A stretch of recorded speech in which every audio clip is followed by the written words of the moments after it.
Les fables de La Fontaine. Le pâtre et le lion. Les fables ne sont pas ce qu'elles semblent être.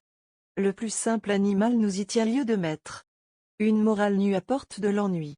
Le conte fait passer le précepte avec lui. En ces sortes de feintes il faut instruire et plaire. Et compter pour compter me semble peu d'affaires. C'est par cette raison qu'égayant leur esprit, nombre de gens fameux en ce genre ont écrit. Tous enfuient l'ornement et le trop détendu. On ne voit point chez eux de paroles perdues. Phèdre était si succinct qu'aucuns l'en ont blâmé.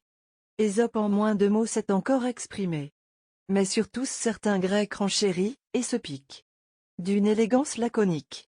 Il renferme toujours son conte en 4 vers. Bien ou mal, je le laisse à juger aux experts.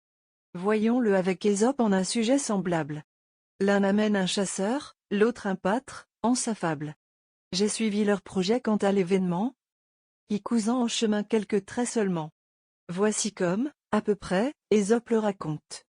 Un pâtre, à ses brebis trouvant quelque mécompte, voulut à toute force attraper le larron. Il s'en va près d'un antre, étant à l'environ des lacs à prendre loup, soupçonnant cette engeance.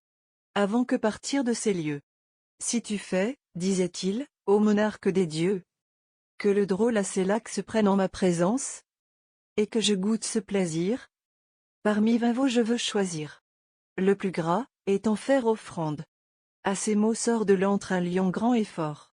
Le pâtre se tapit, et dit à demi-mort que l'homme ne sait guère, hélas, ce qu'il demande.